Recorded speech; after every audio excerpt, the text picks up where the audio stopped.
Welcome to day 2 of the LinkedIn 4-day masterclass for clinical research entrepreneurs. Today, we are going to be talking about the importance of credibility. Yesterday, we touched on visibility. It's important to show up consistently on LinkedIn and on YouTube if that's what you're doing. Creating educational content because if you don't remember from yesterday, your B2B clients, B2B business owners or business owners that you're looking to partner with, they're looking to see that you're posting educational content, and a lot of your C-suite business decision makers are actually online looking for services that you may have, but if you're not posting on LinkedIn and sharing educational thought leadership content, you're never going to be found. And those are missed opportunities that you don't want to leave on the table. So that goes into today's topic, which is credibility. Okay. Yes, you are the SME in your field or in the healthcare space or clinical research space, but are you legit? Are you coming from a place of speaking with validity? Are the things that you're talking about, is it credible?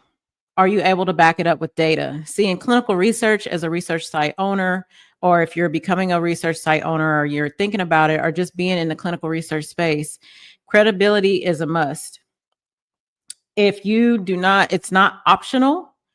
It's the difference between getting looked at versus getting chosen, getting impressions versus getting invited, posting online versus landing partnerships. The vanity metrics, that's really not a thing anymore because there's an article that I found. It's called 2025 B2B Benchmark. And it literally says trust has replaced vanity metrics as the core KPI. What does that say? People liking your post, sharing it, commenting on it, looking at those analytics, that's good.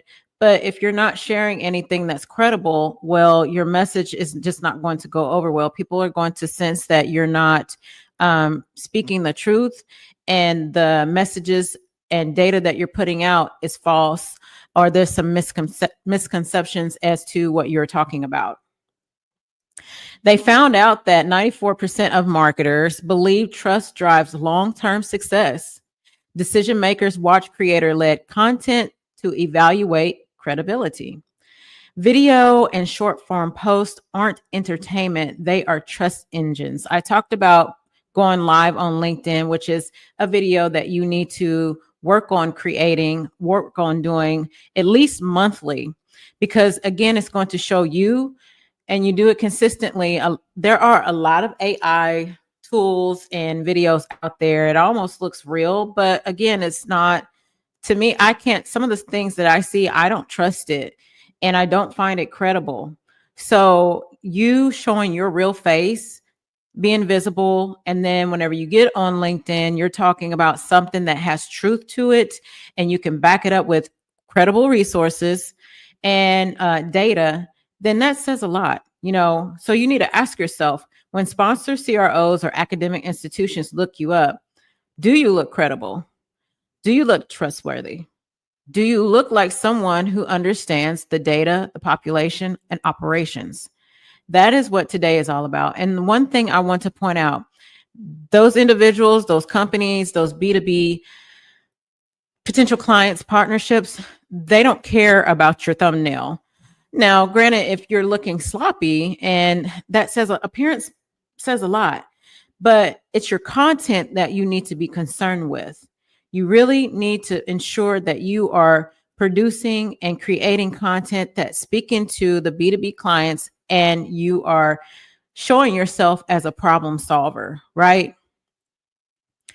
Okay, this is what sponsors and CROs really look for. Now, we're still in the clinical research space. And honestly, whenever I make these YouTube videos, I see the general content that other YouTubers are posting on either LinkedIn and YouTube. and it doesn't necessarily apply to clinical research professionals. I have to tweak it. There's a nuance there. I have to tweak it in a way that's going to make sense for our profession, because, you know, every business model is not going to work for this industry. That's like a lawyer. If you are not a clinical research lawyer, well, you're not going to be a good fit for my business model in the clinical research space. See, they're lawyers. See, we're business owners, but we have different categories. We have different messaging. And so the way we present ourselves and the things that we talk about are not going to necessarily be in alignment. They're going to be totally different. Okay, so let me break this down right quick. I've got some notes today. Credibility, this is where it begins. Okay, whenever you think about recruitment related factors, they're pivotal, not optional. Sponsors care whether or not you have access to the right patients, and that's with the right numbers. Data quality is more important than cost. They will pay more to avoid bad data. Experience helps, but it's not the deciding factor. I almost kind of disagree on that a little bit. What do you think? Let me know in the comments. According to one major study, 75% of industry partners will work with an inexperienced site if patient access is strong. 52% have chosen a new site over an experienced one because the new site showed more interest, communication, and commitment. For anyone that's an experienced site owner, tell me what has been your experience over the years. Is that necessarily true? I mean, I know what the data says. I know what the articles are saying, but from your experience, is that necessarily so? Poor site selection is incredibly expensive. That part is true. About 11% of site owners never recruit a single patient. I remember that. Now, that data is very true as well. Whenever I was in an in-house CRA, there were some sites that had a terrible time recruiting for the study. And eventually, you know, we weren't able to basically bring them on to carry out the actual study. So the next time around, they weren't chosen, unfortunately. So that almost goes along with visibility. Well, really credibility, because at that point, you've almost lost your credibility with the sponsors and the CROs.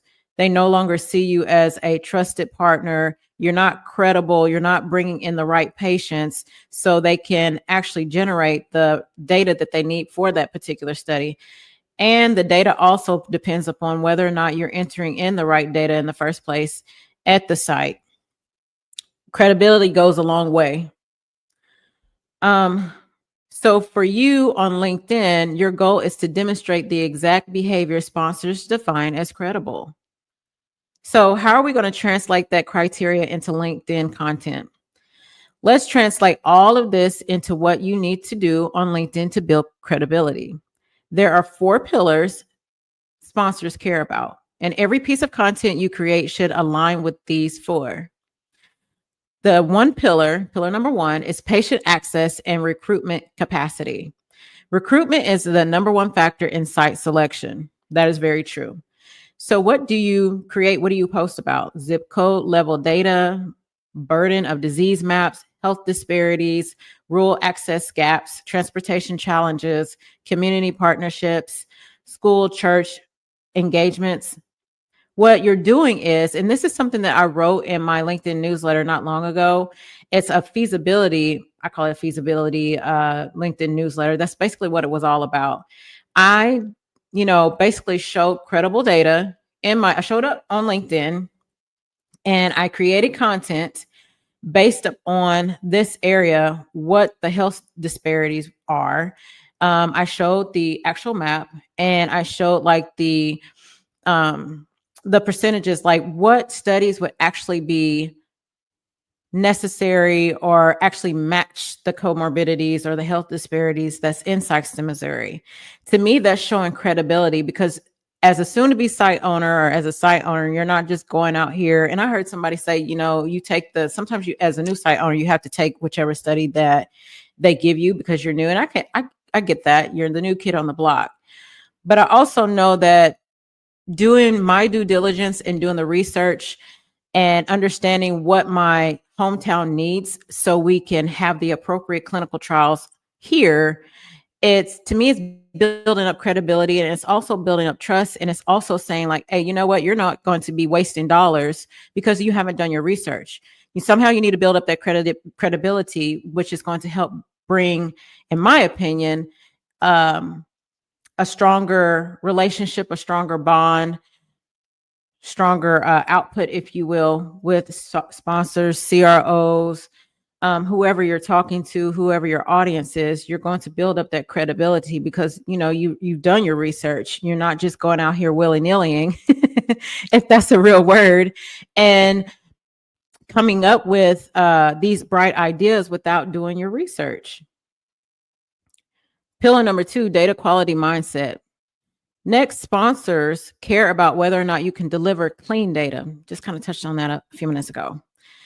Not just good intentions, clean data. So again, that kind of hits on you wanting to become a site owner. You have this wonderful, bright idea. You think it will be great, but you're not even thinking about the feasibility data. You're not thinking about the patient population disparities that's going to help, sponsors and CROs and all, the clinical research space to help you determine whether or not you need those particular studies. And bringing in the right studies will help produce the right data with the right patient population. I hope I'm making some sense. So you demonstrate your mindset online through posts about how you handle clinical significant labs. A lot of times the clinical significant labs, the PI is notified about that. AE versus SAE, decision-making, importance of source documentation, query resolution, protocol discipline, CREO workflows, offender parsing, such as certificate of analysis, stability reports, PDFs. Now you're getting into AI. And AI is a good tool to use, but again, you have to make sure whatever AI tool you're using, you actually have to teach that AI tool what it needs to know in order to do the job correctly. And a human eye still has to oversee the AI platform because it's still going to make mistakes. Anyway, the credibility. So if you're able to do those things, use those tools in the right way, showing data integrity like the FDA expects you to, then now at this point, you're thinking like a credible site owner. And you understand, okay, this is what clean data actually means. Pillar number 3, communication and commitment. Sponsors will choose a brand new site over experienced one if communication and interests are stronger. How do you all feel about that? How do you show that? Consistent posting. Is that true? Commenting, messaging physicians. That's a good one. Sharing your learn journey and talking through your feasibility thinking process. You're proving I'm present, engaged, reliable, and serious. That matters more than what people realize. Pillar number 4, operational readiness. You need to demonstrate that if a sponsor called you tomorrow, you know exactly what to do. You're not a know-it-all. You're not going to know every little thing, but for the most part, you're going to know at least an overarching view of the steps you need to take to make that sponsor happy. How do you do that? A study startup checklist, PI recruitment and training frameworks. You can, if you're going to use like a tech vendor, CREO is a good tech vendor to use for onboarding progress, SOP previews, QA processes, timelines, and planning. This tells sponsors, I'm not just guessing. I understand operations before the contract arrives. Again, building up credibility. You can show up all day long and post all these things, but if you're not showing what it takes to even build a clinical research site and getting your checklist, study startup checklist, PI recruitment and training frameworks, ensuring that everybody is trained well, ensuring that everybody is GCP compliant, they have their certifications, everybody's resume is up to par, the PI hasn't been barred from any studies. Well, now you have a really strong credibility foundation to work with. And you're also showing that you're following a process. You're not just creating things just because you feel like it. You're actually going by a process that sponsors require you to do, the FDA requires you to do, especially whenever it comes to data integrity, making sure you're not falsifying data, which will help you lose credibility. And if it's too bad, you lose, the sponsor can, not the sponsor, but the PI can be barred from overseeing any clinical trials. I mean, the CRC can get in trouble if you're falsifying data. You're losing the credibility, and that's not something you want to do. What LinkedIn itself says about trust and credibility? LinkedIn is actually very clear about what builds credibility. Trust must be operationalized. It's not just inspirational. Creator-led content drives action, especially if it's strong enough, especially if it's thought leadership content. Short form videos builds belief. Again, it builds your online presence. A lot of times short form videos are really good for the humans because our attention span is it's not very long. You're building credibility whenever you're putting out short form videos. And then a lot of times, if it's interesting enough, if you're visible, consistently posting, and you have long form videos, people are going to say, oh, you know what? I trust this individual. I've seen enough of their information. I find their information very credible. I want to see what their long form videos are all about. Authenticity and expertise outperforms all other traits. I truly believe that. This is why LinkedIn has almost doubled its investment in creators since 2021. People trust people, not faceless brand posts. So when you teach the way I do, you break down the data, you educate, and you show your thinking process. That's something I touched on yesterday. You are doing exactly what LinkedIn's own data says drives trust. So I have a couple of mini case studies that I want to go through. And again, you all let me know in the comments what you think credibility means, especially whenever you're showing up on LinkedIn. And as a soon-to-be site owner, and if you are an experienced site owner, what does credibility mean to you? One of the many case studies, industry evidence, what sponsors reward. Let's talk about what the real study in the trials journal. What did decision makers say? Recruitment is pivotal, which is one of the hardest things to do in this industry, is to recruit the right patients in the right demographics, and to recruit from the right, the demographics and nationality, if you will. And that's something that apparently we still are working on after many, many decades. It still seems to be the same issue. We don't have the right patient population in clinical trials. But I will say for myself, being online, and I am working on the credibility in hopes that, because with the trust not being so strong in this part of the industry, a lot of times if people see individuals that are like you, that trust factor increases, and so does the credibility. So whenever I get online and I'm posting and they see someone that is just like them, again, that's creating trust, and it's creating a strong foundation. And it's also, again, I'm leaning towards the credibility. It matters so much. And it really starts with educating your population, your people, your community. Let's see here. Data quality is essential. I remember working in the laboratory. We still, reported out data. You have the patients that come into the hospital or the doctor's office. The nurse will do the triaging, or, go in there, take blood pressures and things like that. And depending upon the illnesses or what that patient is going through, the doctor will order labs, whether it's a CMP, CBC, PT, PTT, D-dimer, procalcitonin, blood cultures × 2, cardiac enzymes, pro-BNP. All those results will come with data. And first of all, let's go back. We got to make sure we have the right patient, date of birth, still data.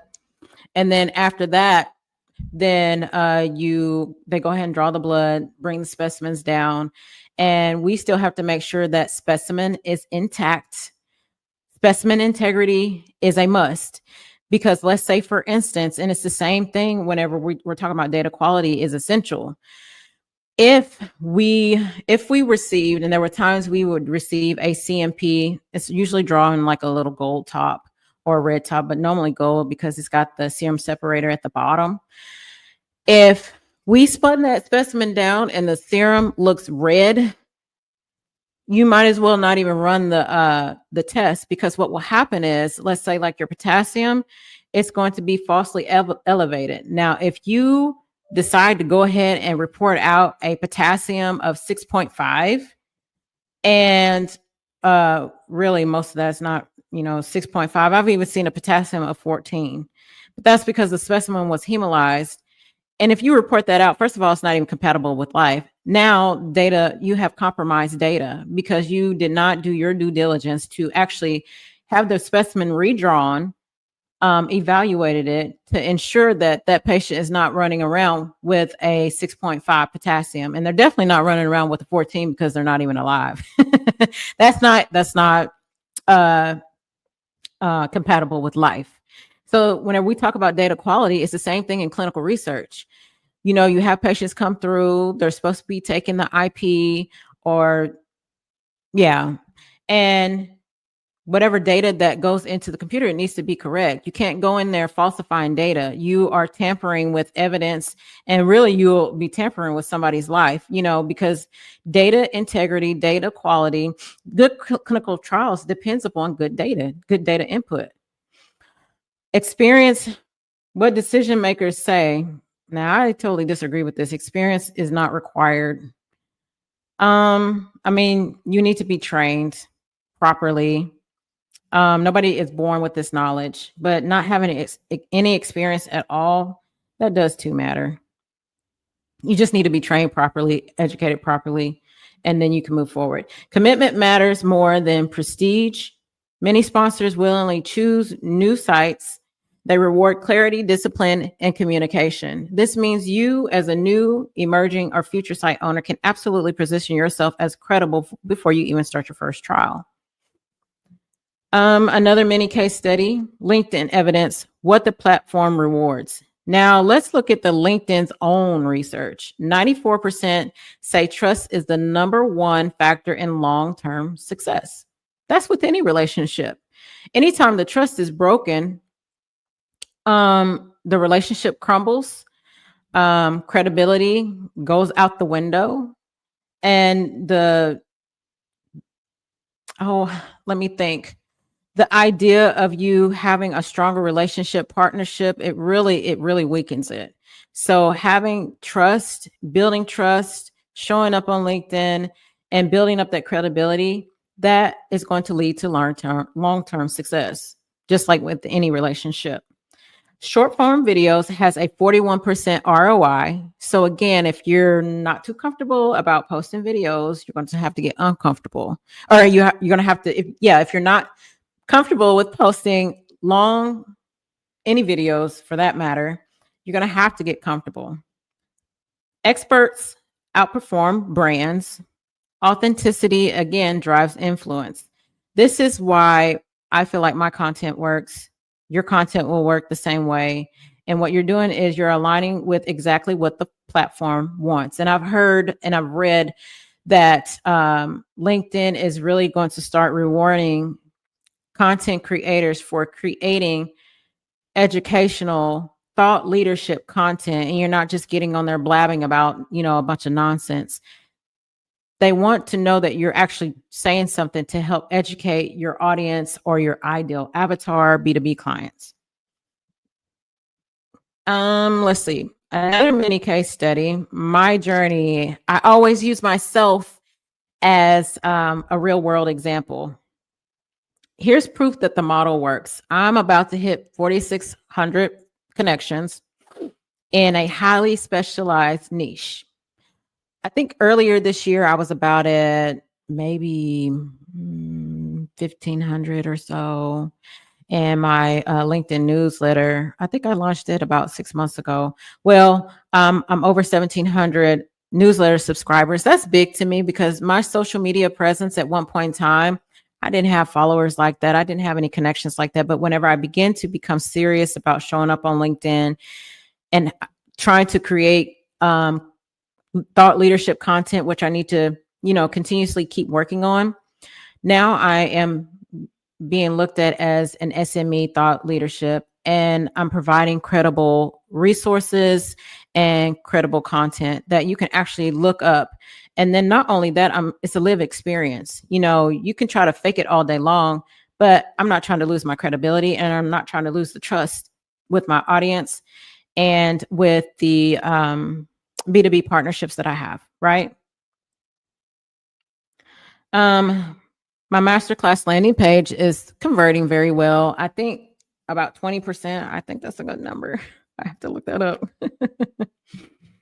I've partnered with, oh God, I want to say it so bad. Again, I created content and they found it reliable. They found it credible, and the partnership is now solidified. I can't wait to say who it is. And I mentioned before, and I've briefly mentioned over the past week, I'm being invited into a multi-million-dollar conversation webinar. Now, I've been doing all this, and you can do all this without having your site yet, without having well, I've got contracts now, and even before having a team. I do have a team now. All I had was LinkedIn consistency and credibility. Now, I'm further along in my career, so I've got quite a bit. I've built up quite a bit of a repertoire, if you will, and still working on it. Still working on, again, delivering content, strong content, thought leadership content that's credible. Regulatory parallel, data integrity. So let me bring up the GCP and FDA expectations, which is something that I mentioned before. Inside a clinical trial, you cannot falsify data. In the laboratory, you can't falsify data. That's a good way to hurt someone or a big fat lawsuit. You need to avoid those at all costs. We cannot change lab results. You cannot impersonate signatures, and you cannot fabricate numbers. And let me say that again. If you are tempted to do so, because there are some studies, there are some cases out here where people have done that, don't do it. If you wanted to build a strong presence and credibility, you need to be truthful in everything that you do. Because credibility of the trial and the safety of the patients, which is what you need to be thinking about, and that needs to be at the forefront at everything that you do, especially whenever you're in the clinical research space, healthcare space. The patient's safety should be the number one important thing that needs to be a high priority. Everything else falls beneath it. Again, because of the credibility of the trial and the safety of the patient, that depends on accurate data. Your LinkedIn presence should follow the same principle. No inflated metrics, no pretending to be someone you're not, no claiming capabilities you do not have, no misleading language. Your business online presence is a reflection of your future operations, and sponsors will look at that. Not just sponsors, your B2C, your audience will look at that. So again, you need to make sure you are building up a strong presence that's very credible and trustworthy. So I'm going to tell you, implementation, this is some of the things that you can post.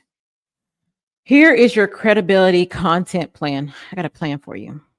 AI demos. I did an AI demo not long ago, and I was showing how you can use, it's a system called Affinda.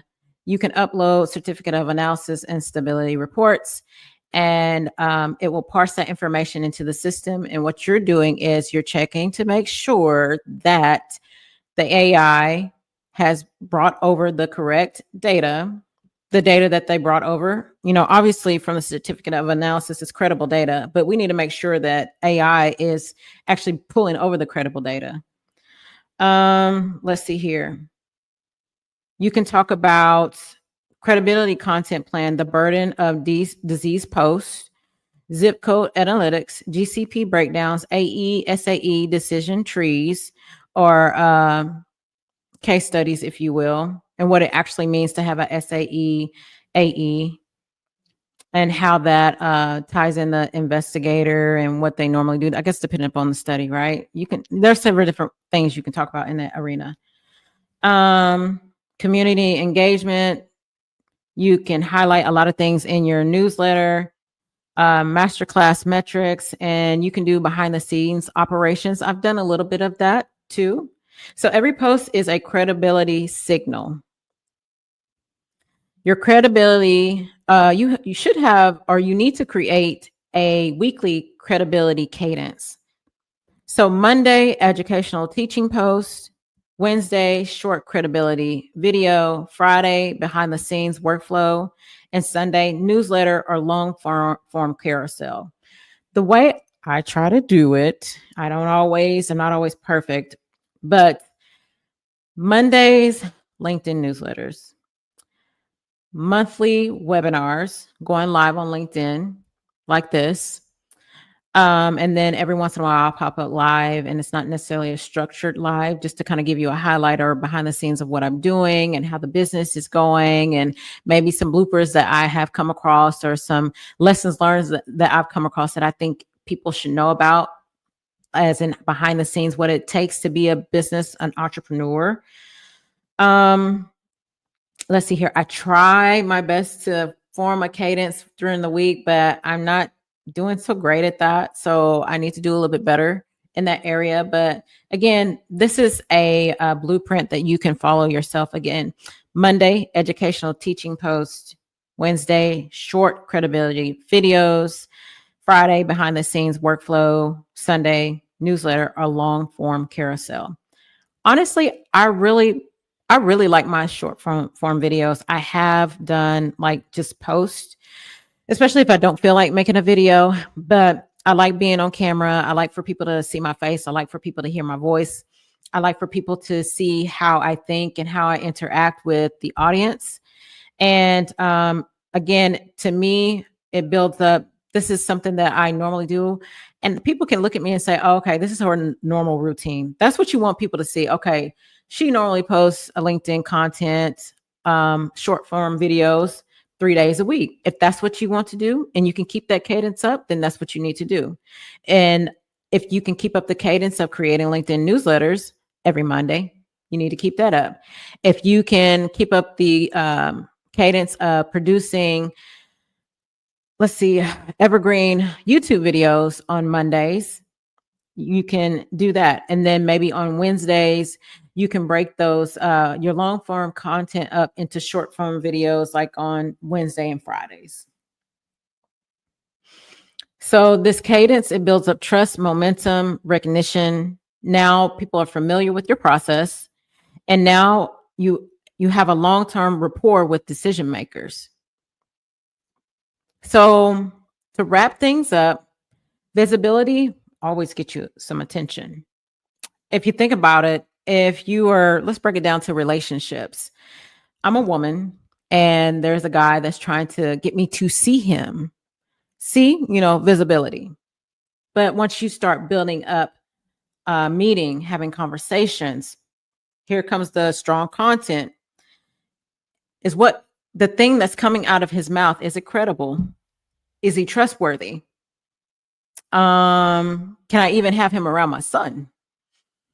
Is he someone you can see having a long-term relationship with based upon what he has presented to you? It's the same thing whenever you get online. Again, visibility is a must. It's going to get the attention of the right people whenever you're creating the right content, right? Credibility is going to get you the opportunity.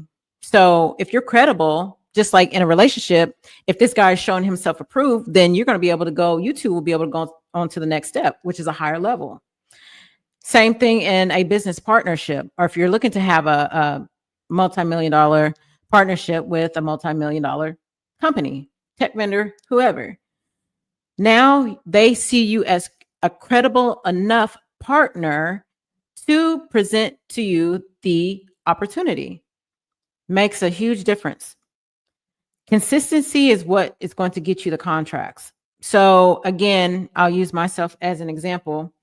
I consistently show up, and I build credible content. And I also showed that I have credible content, my demo, educational resources to my partner, and that converted over to a contract. So if you're wanting to build a multi-million dollar clinical research business, it begins right here. It begins with how you show up publicly, how you document your journey, and how you demonstrate your credibility before the contract ever arrives. Now, I've been working on this since 2023. My presence, it has grown stronger as time goes by, because I'm beginning to see, you tweak. Remember the 5 steps that I talked about? You get to that last 5 steps. Step number 5, you improvise, rinse, and repeat. So that's where I am right now.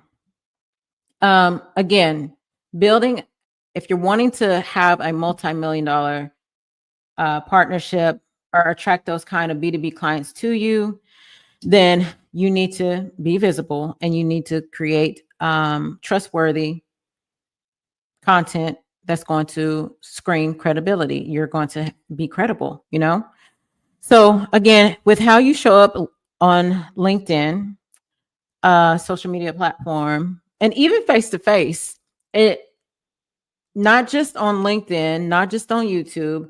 How are you showing up to people face-to-face? Do they find you credible? If they have questions, are you able to answer those questions in a way that they're going to be able to understand, so you can build the trust and then you can build the credibility with them? How you document your journey and how you demonstrate your credibility before the contract ever arrives. So I want you to think about those things. And then also, if you're looking to become a site owner, I meant to mention this before, you can email me at iamforhealth@gmail.com. Let me see something here.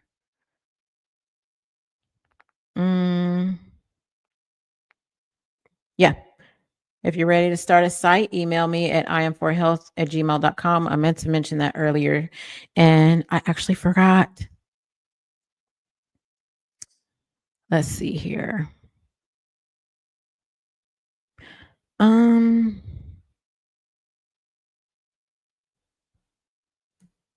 comments there. So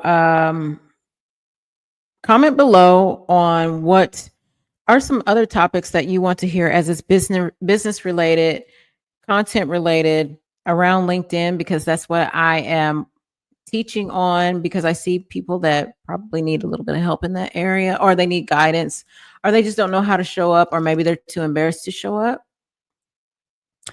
Let me know what you want to hear in my next video, or whenever I get ready to create my long form evergreen content. Visibility gets you attention. Credibility gets you the opportunity. And again, consistency gets you the contracts. So tomorrow we're going to be talking about LinkedIn conversion. This is where your credibility will turn into actual partnerships, which is something that I have successfully done. Contracts, clients, and revenue. Okay. That is the end of this video for today, and I cannot wait and see you tomorrow for day 3. Ciao.